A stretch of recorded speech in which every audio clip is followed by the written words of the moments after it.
A strange current had begun to pull at Liam, and he was starting to think it was curving him in a direction he'd never anticipated. The center of this unexpected gravity was Ethan, the one person he'd known his entire life, his other half since they were kids. It all seemed to trace back to the basketball game. The final buzzer screeched, echoing in the cavernous university gymnasium. The scoreboard glowed. Business 106, Management 97. The intramural championship for the School of Business had ended with a victory for the finance majors. The roar from the student section was a physical force, threatening to peel the roof off the building. Players from both teams, clad in sweat-soaked red and white jerseys, ambled toward the benches. One of them, Liam in the white number 1 jersey, launched himself at a player in the red number 9. He was all limbs and triumphant energy, hooking an arm around the other's neck. He asked what the plan was for dinner, his voice bright and easy above the din. The guys around them didn't so much as blink. Everyone knew Liam and Ethan were a package deal, an unbreakable unit forged in childhood. A few of the other players chimed in, suggesting they all go out, but their invitations were immediately shot down with playful jeers about not wanting to be a third wheel. The good-natured trash talk flowed easily between the two teams, a familiar ritual of insults and self-deprecation. Liam, still draped over Ethan, watched the chaos for a moment before turning his full attention back to the man beneath him. He pressed again about food, nudging him. Ethan shrugged off the sweaty arm clinging to him. He grabbed his towel from a bench, shaking his head at a girl who offered him a water bottle. While wiping the sweat from his brow, he told Liam to go ahead without him, mentioning he had something to take care of. Liam's response was a theatrical drawl, calling Ethan a big-shot CEO with a packed schedule. He casually grabbed a water bottle from the finance team's cooler, took a long drink, and passed the half-empty bottle to Ethan, who accepted it without a word and finished it in a few swallows. The crowd began to thin as the teams headed for the locker room. Ethan fell into step with his roommate, Leo, their conversation lost in the noise. Liam trailed a few paces behind, enveloped by a group of his own teammates. They were already debating their dinner options, throwing out suggestions from the campus dining hall to the late-night pizza joint just off campus. One guy was craving spicy wings.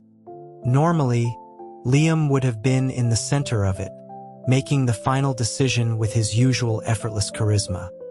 He was the sun around which their social circle orbited. But today, a subtle shift had occurred, one so minor that no one, not even Liam himself, had noticed. He remained silent, his gaze repeatedly drifting ahead to Ethan's back. It wasn't until a hand clapped his shoulder that he snapped out of it. A teammate asked him where his head was at and what the verdict on dinner was. Liam answered quickly that he was out, telling them to go on without him. He broke from the huddle and sprinted to catch up to the two figures ahead. Just as they reached the locker room door, he yelled Ethan's name and leaped, launching himself onto his friend's back. Ethan, reacting with ingrained familiarity, caught him effortlessly, his hands finding their place under Liam's thighs to secure the human backpack. He didn't even turn his head as he continued his conversation with Leo, simply adjusting to the added weight. Liam's entire body was pressed against Ethan's, his arms looped around his neck, his face right next to Ethan's ear. He asked what they were talking about. Leo explained that his younger brother and a friend were visiting and needed a place to crash.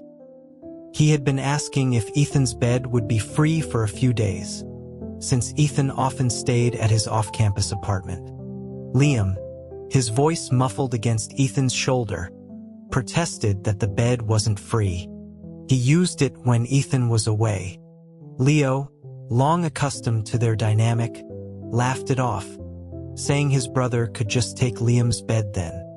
Liam's retort was immediate. He couldn't give up his bed, because Ethan would be sleeping in it. The playful, nonsensical claims continued until Leo, with a deadpan expression, suggested they just swap dorms and get it over with. Or better yet, why not just sleep together and lock the door for good? Liam's face lit up as if it were a brilliant idea. He declared it a fantastic plan, approved on the spot. Leo pointed out that it wasn't a solo decision. The other party had to agree. Without missing a beat, Ethan confirmed his approval. With a final pat, he let Liam slide off his back. The three of them stood before a row of metal lockers. As Ethan retrieved his clothes, Liam stood behind him, one hand on his hip, the other resting on Ethan's shoulder. He told Leo his brother and friend could stay at his place. When Leo expressed surprise, asking if Liam had also rented an apartment off campus, Liam glanced at the back of Ethan's head. He stated grandly that he didn't need to rent anything when he had access to Mr. Ethan's luxurious penthouse. Ethan, pulling his jersey over his head, shot back that luxurious was a strong word for his modest one-bedroom.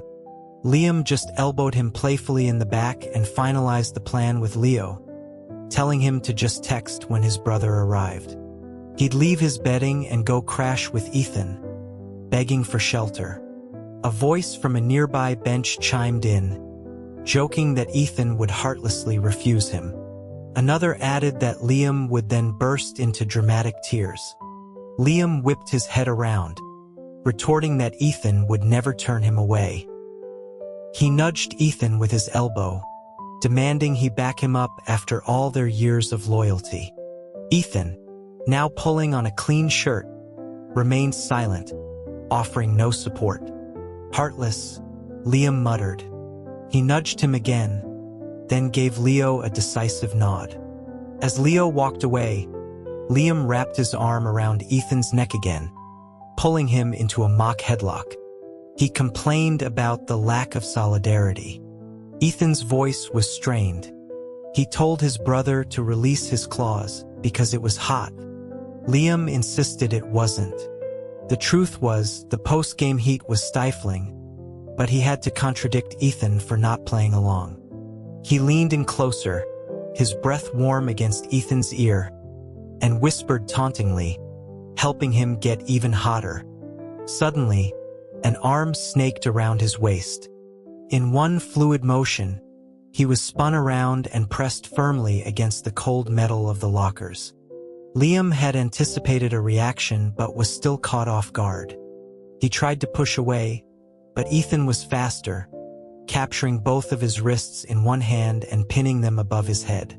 The scuffle drew a chorus of whistles and crude jokes from the remaining guys in the room, one yelling for Ethan to get him. Liam, ever the performer, tilted his chin up defiantly from his pinned position and shouted back for them to bring it on, promising he wouldn't resist. The room erupted in laughter. Someone told him to have some shame. Liam, still held against the locker, raised an eyebrow at Ethan before yelling back that they were the ones telling Ethan to have his way with him. So who was really shameless? The group conceded defeat amidst the laughter. Ethan hadn't joined the vulgar banter. He waited until Liam had won his war of words, then leaned in close, the dominant posture unwavering. With his free hand, he gently brushed his fingertips against Liam's cheek. His voice was a low murmur, meant only for Liam, tinged with an undeniable indulgence. He asked if he was done causing trouble. Liam just grunted, complaining that Ethan had been ignoring him. Ethan traced his cheek again, asking if this counted as paying attention. Liam, feigning magnanimity, nodded that it was acceptable. Ethan released him. Rubbing his wrists, Liam asked what was so important that Ethan couldn't even have lunch with him. Ethan, grabbing his pants from the locker, explained he had a meeting. He glanced at Liam, a silent question in his eyes. Liam shrugged, confirming he wanted to tag along. Ethan simply said that if he wanted to come, he should come. The offer prompted more jokes from the peanut gallery about wanting to tag along too, promising to be on their best behavior. Liam, walking back to his own locker, preened with exaggerated self-importance, declaring their dreams denied by the royal decree. The banter continued, escalating into jokes about him being a queen and the others vying to be his concubines. Ethan, now fully dressed, slung his bag over his shoulder. He closed his locker with a soft click and stated calmly that he was not worthy of such an honor. The casual, boundary-pushing jokes were their native language.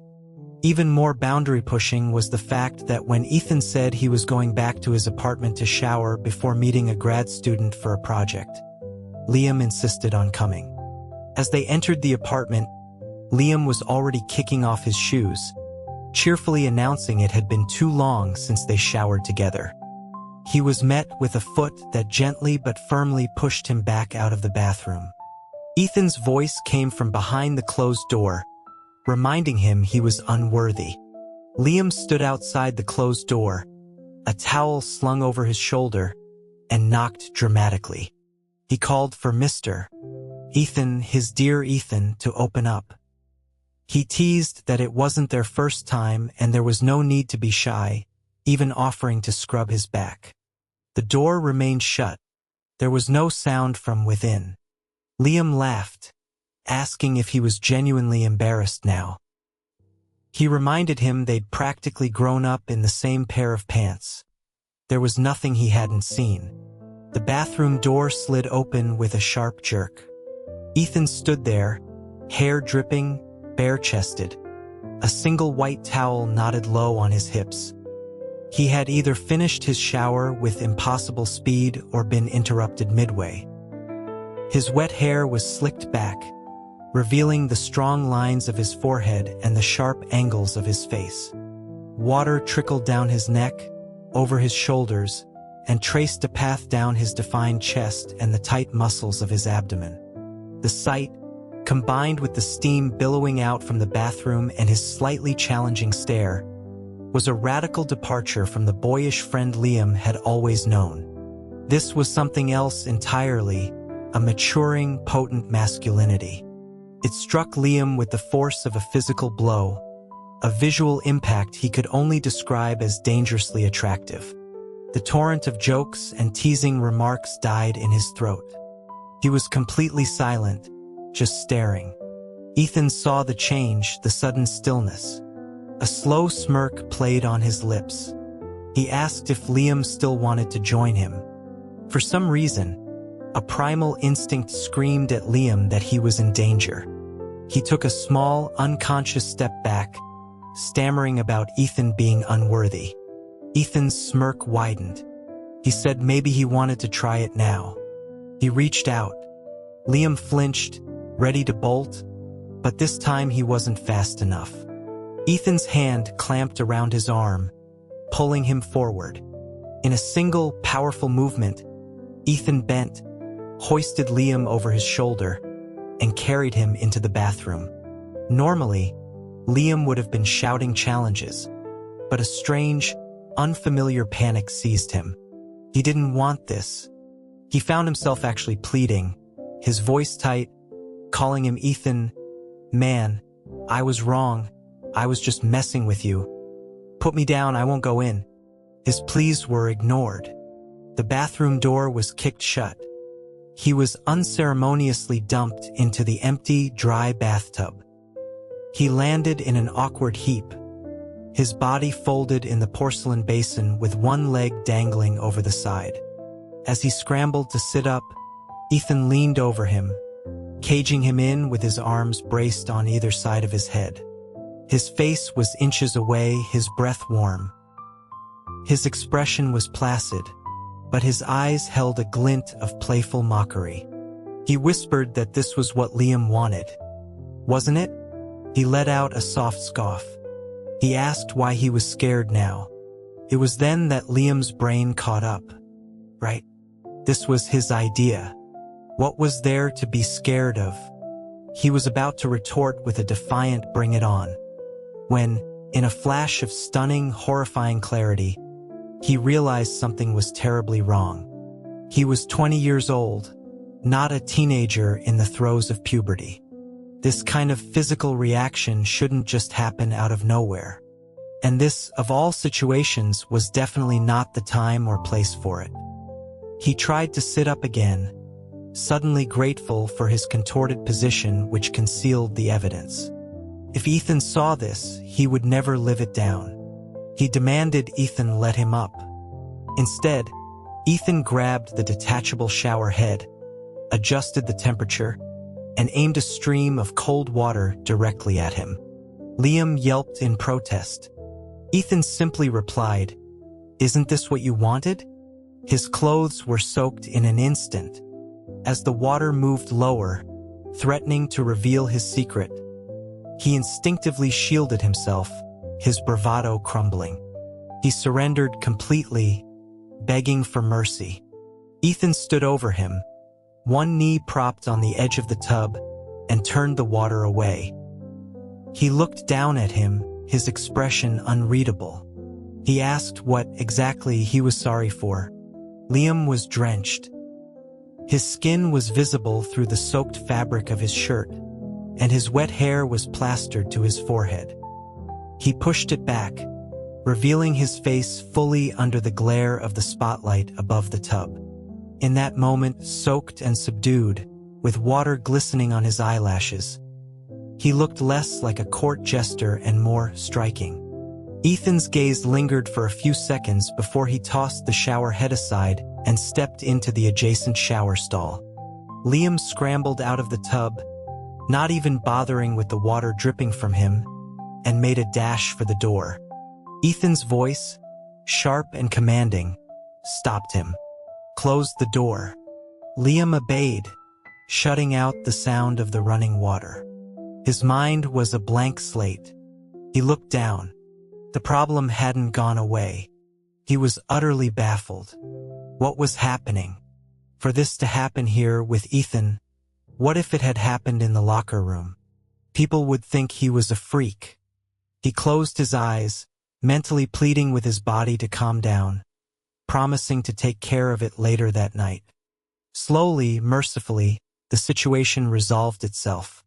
He stood by the door for a moment, then called out, asking if Ethan had any of his clothes there.